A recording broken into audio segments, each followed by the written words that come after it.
Hey y'all, hi. So last week I posted, it was like holiday makeup look for when you feel terrible and you want to pull yourself together. I mean, because I was feeling terrible, but I wanted to film an appropriately festive look. And it ended up, I thought, so beautiful because it was like no eye makeup, but a really strong lip. It was somehow balanced. It was such a fun video. And of course, I'll link that in the card so you can click through and watch it if you haven't seen it. But the premise was like, you're going to a holiday event, some sort of party or dinner, and you need to pull yourself together. And many of you in the comments rightly pointed out that when you're going, especially to a dinner, you might be less likely to wear a full lipstick look and maybe focus on the eyes instead and not put anything on your lips or put something on your lips that can be easily reapplied, sort of is disposable for the look. So I wanted to come back and do the opposite, an easy but striking eyes forward festive look. And I'm going to try to make it something that can work for you even if you're not that familiar with makeup. I'm going to try to make it approachable. When I was pulling the makeup together for this look, I ended up getting a good mix of pretty high-end makeup, like even some luxury makeup, and more affordable makeup and some drugstore makeup. So it's going to be kind of like a mixing high-end low look as well, which I'm really excited about. Let's go ahead and get into the meat of the video.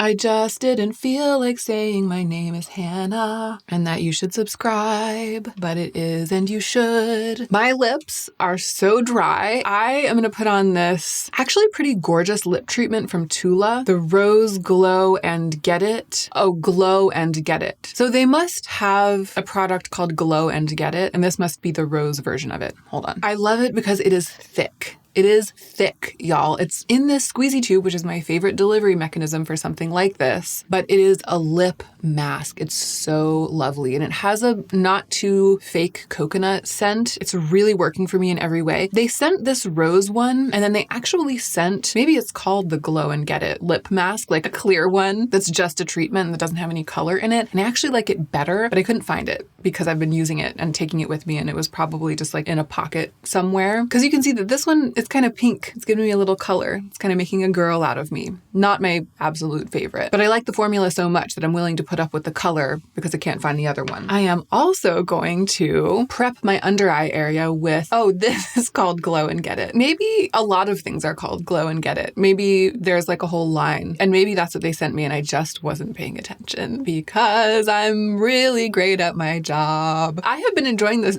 Tula stuff a lot, and that's why I brought it here to show to you today. I mean, I legitimately needed stuff to put on, but I was also like, it's time for me to tell everybody because I just squirreled it away like in my vanity. I've just been using it and not talking about it on camera because I'm so good at my job. So the thing that's great about this is that it's an under eye balm. Do you see this?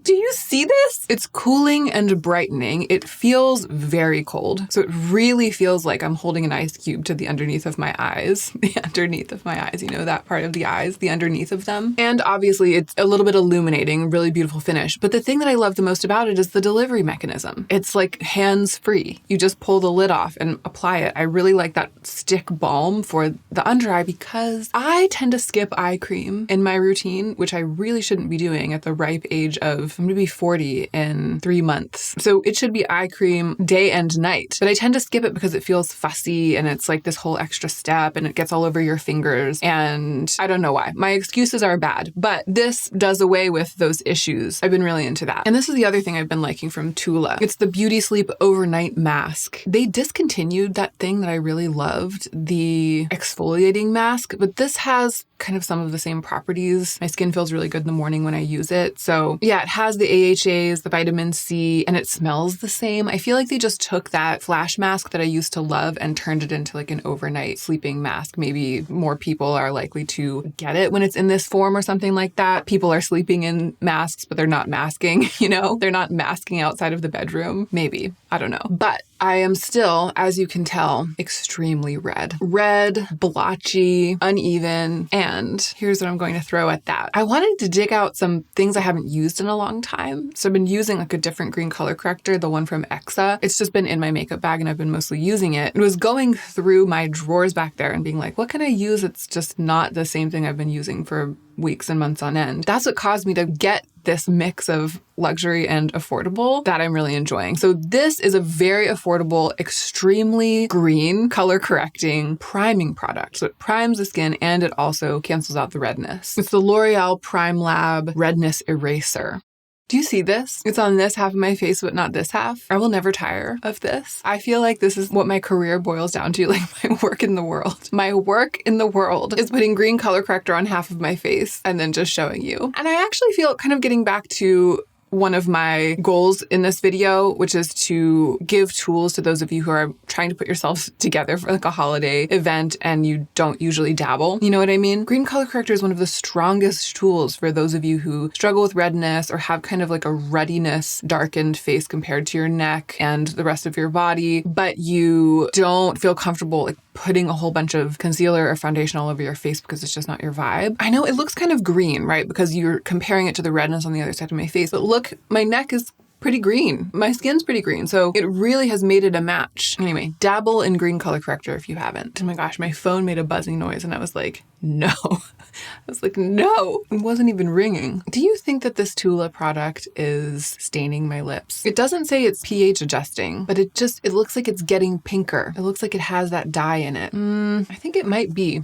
I think it might have stained my lips a little bit. I wiped it completely off. So unless you like that strong pink color, I would definitely look for the regular Glow and Get It hydrating peptide lip treatment from Tula. But I know that for some people that pink is the perfect pink. It's just not for me. So I'm going to go ahead and put on the thing that I brought to the table as the lip product that we'll be wearing to this event. Unfussy, easy to apply and reapply, still very beautiful, worthy of pairing with more elaborate makeup on other parts of the face. That's right, it's Burt's Bees Red Dahlia Tinted Lip Balm, the winner in the drugstore category of my search for the best tinted lip balm. I love it because of the brown undertone to the shade. You can see it's kind of already canceling out that bright pink that the Tula lip mask left behind. The Tula product did help nourish and plump my lips a little bit and prepare them to wear this basically as like a lip color, as a cosmetic. Although of course it's also very nourishing. We got kind of out of order.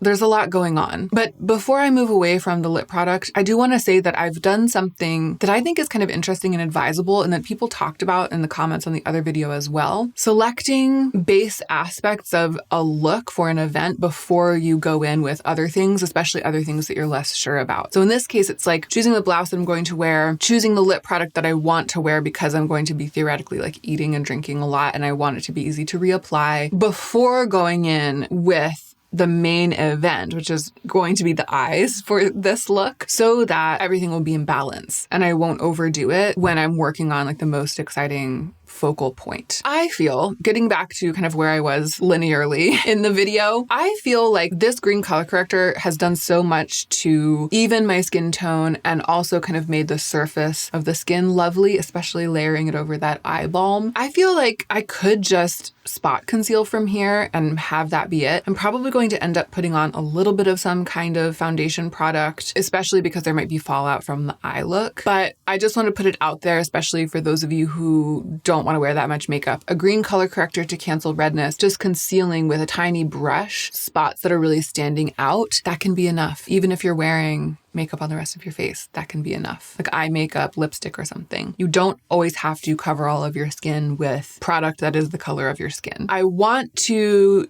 go to the eyes first before I do that, again, in case I need to clean up any fallout. I have a favorite piece of luxury makeup, the Chantecaille Elephant. I love this because one, it has this really beautiful glimmery finish, but it's not too high voltage, it's easy to use, but I mostly love the color. It's a greige, it's a taupe, it's not too warm toned. And I have this favorite piece of makeup that it's not exactly drugstore. Urban Decay's high-end makeup. This is available at Ulta. It's just like a little more accessible, much more accessible than Chantecaille. And I'm going to do an eye look just with the two of those, layering them together in a way that I think is really effective and kind of dramatic, but also easy. And to do it, I'm just going to use one brush. It's this little fluffy blending brush that I think was a prototype from Refer. I'll try to link the brush that this became that's now available in their shop. But I'm picking this because I think that this is like the most standard eyeshadow brush shape. So if you have one eyeshadow brush that you've gotten somewhere along the way, it's probably shaped like this. Wow, this is really a mess. Something's gone horribly wrong, which is good because this is like a troubleshooting and problem solving opportunity, right? I decided to do this without an eye primer because I was thinking maybe a lot of you like don't have an eye primer, you don't really need to have one, but you still want to wear makeup once in a while on your eyes. I think what happened though is that some of the eye balm from Tula that I applied was on my eye here. Some skincare had gone there, but it wasn't evenly applied. And then because I didn't prime my eyes, I was dealing with a partially dry, partially clingy eyelid and eye area. So the eyeshadow applied really unevenly there.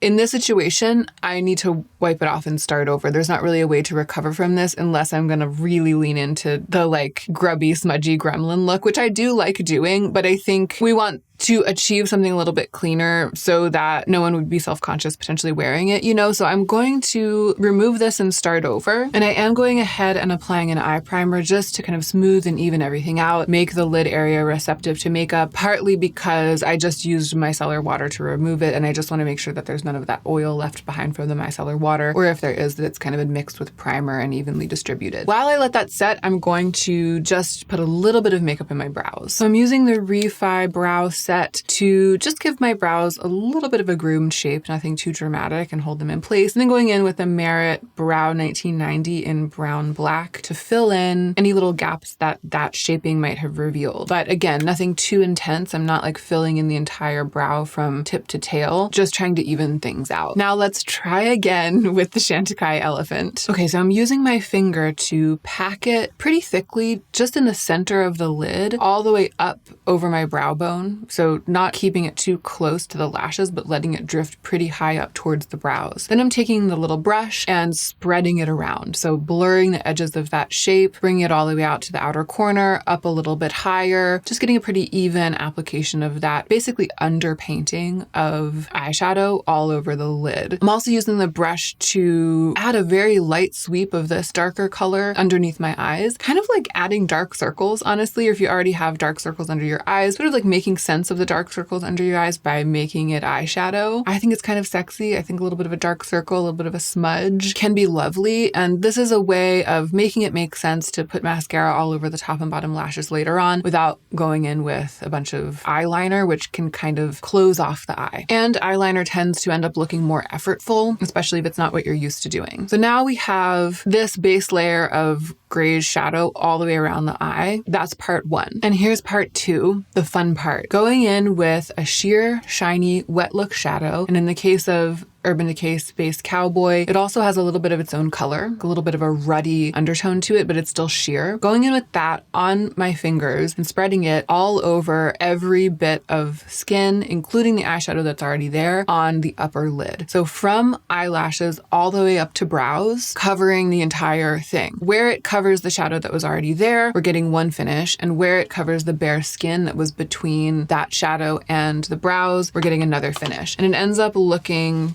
pretty multidimensional, festive, especially if you're in dim lighting, effortless. I clearly didn't try too hard, and it's not required to be precise, to be super symmetrical. You basically can't mess it up because it is inherently messy, and that's part of its charm. Before applying mascara, I'm going to clean up some of what fell down into my under eye area. And then a lot of mascara is really what is going to make this make the most sense. I'm using Ilia Limitless Lash Mascara on both top and bottom lashes, a ton of it, layering a ton of it on. And I'm really happy with this finished look for the eyes because it really looks like I didn't try too hard. It's not effortful, either aesthetically or actually. It has that kind of je ne sais quoi. It's chic, it's festive enough. It's eyes focused. It draws the eyes to the eyes, you know, but it's also just nothing. You know what I mean? It's such a light touch. I couldn't be happier with it. And it has this nuance. It kind of has this blend, but that's just the two eyeshadows doing their thing. It's especially Space Cowboy. Space Cowboy is especially responsible for the level of dimension that we have here, although I think that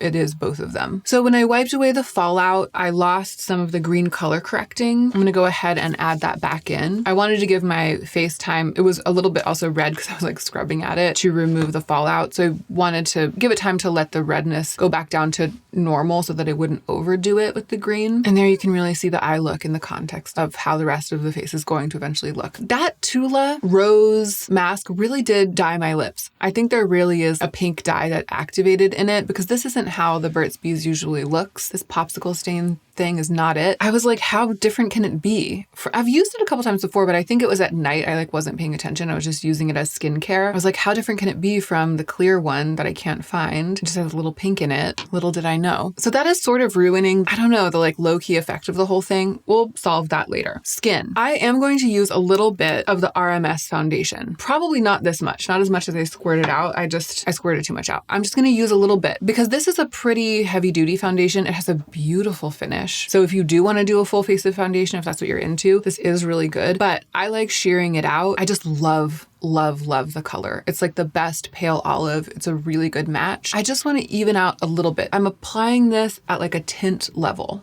Well, I'm trying to apply it at a tint level. This is actually quite a thick product. Again, it's like a real foundation.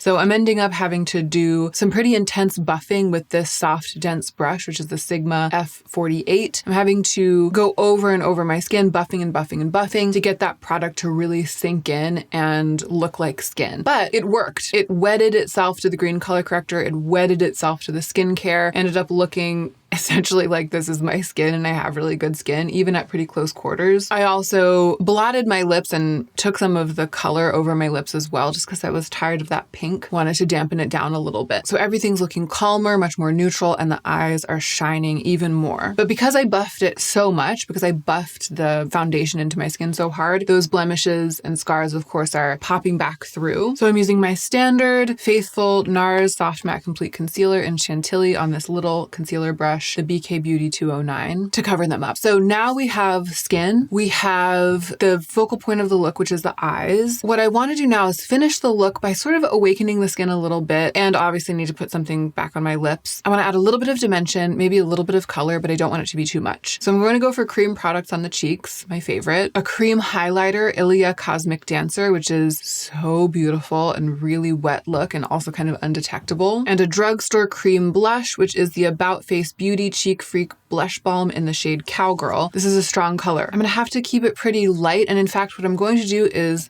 the blush balm first. So taking the BK Beauty 110 brush and sort of whisking a bit of this product onto the high points of the cheeks, and then taking the brush to buff it all over the cheek area and across the nose so that it looks and feels really natural and doesn't feel like there's a bunch of color on my face competing with the eye look. Then I'm taking Cosmic Dancer and really painting a thick layer of it right onto the cheeks on top of the blush by going directly in with the stick and applying like a palpable physical coating of it on top of the blush. That's toning down the color of the blush even more, really pushing it into the skin, making the color seem even more integrated with my face and less contrasty, really making the shine strong and very, very wet looking. And this product, it's stiff, it's super sturdy, so it's also kind of sealing everything in and like locking it into place. But I don't want those streaks of applied product to be visible, of course, so I'm using that same brush just to soften the edges of them, buff it out a little bit. And I really love the way that this has ended up causing my skin to look. But what to do with my lips? I feel like Burt's Bees Red Dahlia would have been the solution if I hadn't accidentally dyed them pink. It would be perfect to finish this look. But because of what I am dealing with my lips, I feel like I need something a little bit brown, like sheer and brown. All right, I'm going to use the About Face Kiwi Fuzz Cherry Pick Lip Color Butter. It's not sheer. It's a pretty strong, shiny lip color, but I'm only going to use a little bit of it. And I think that the strong pigment will cancel out that pink, which is what I need. This is a nice, soothing, comfortable formula. It's also mixing a little bit with the foundation that was on my lips, which is making the color, the end result, more neutral, more like my nude, like more like my version of a nude, closer to my skin tone, etc. And it's really pretty. My first choice for a lip with this look would be something totally sheer, like a sheer brown lip balm. Again, the Burt's Bees, something that looks really casual, something that doesn't look like a lip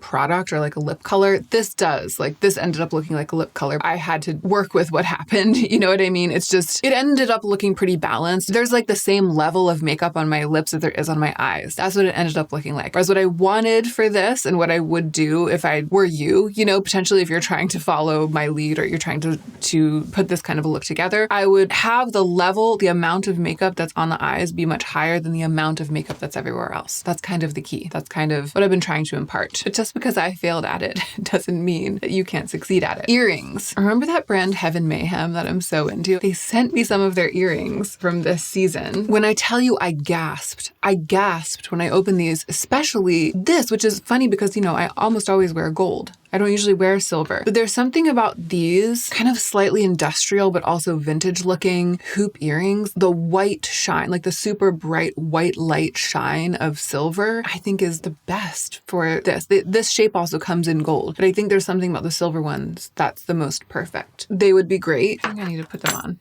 These have like a soft cloth weave, very vintage. I have strong feelings. One cannot argue with the, what's the word? Cohesiveness of these earrings with this outfit. They go with the shirt so beautifully. They go with the look. But I think because they are connecting to the white in the shirt, it's making the whole look feel a little bit less party, like a little less festive and a little more, I don't know, like an outfit, a little more daytime. That's what it is. It's making it feel a little more daytime. I think if I was wearing a plain black shirt, like if I didn't have any cream in my shirt, then these would feel very nighttime, very going out to dinner. But there's something about the matchiness that's keeping it in the like formal lunch space or even like work event space. I think these dangly earrings will really shine with simpler clothing and even simpler makeup. Whereas these silver hoops with the whole rest of what I'm wearing, they're less effortful. It feels like a more effortless party look, especially if I had gone with a shinier or more glittery eyeshadow. You know, if I had really, because I know that some of you, when you try this, you're going to be using slightly higher voltage eyeshadows. Like if the base were darker instead of that mid-toned taupe, and if the overlay shadow had more glitter in it, maybe even if it was just like a glitter gel or something like that, especially in that case, I feel like, especially with a printed shirt, keeping the jewelry simpler is the way. And the more I wear it, the less dramatic the lip color feels. I think often when I first put on, especially a lip color, I'm like, whoa, it's too much. I've really overdone it. It looks like I'm wearing makeup all over my body. But then I sit with it, let it sort of settle, and then it's like, oh, it's actually not that high impact. It really is about the eyes. I hope that this was helpful. I love seamlessly mixing affordable makeup with luxury makeup. That was a really fun aspect of that for me. But I hope that the use value, like the main goal of the video, has also been palpable to you, which is like just a little bit of guidance if you feel like you're on kind of shaky ground when you go to wear eye makeup. Because that's the thing. Lipstick is easier. It's easier. The other look that I did, the similar idea, but different look, the equal and opposite, it's much lower risk, but then you're wearing strong lipstick all over your mouth, and that might not be ideal. So I hope that this has held some of your hands and drawn you into this world and made it feel a little bit less intimidating. The world, I mean, of kind of like what I consider to be the contemporary, like the modern minimal Smokey Eye. Frankly, this is where the Smokey Eye has arrived, like the grown-up, the adult, the Smokey Eye's older sister. And I hope you try it, and I hope you like it. And I hope you go and watch the other video if you haven't yet seen it. And I hope you consider subscribing if you have not yet subscribed to my channel. And I hope that you are taking extra good care of yourself right now so that you can be the most effective version of yourself as you do your work in the world.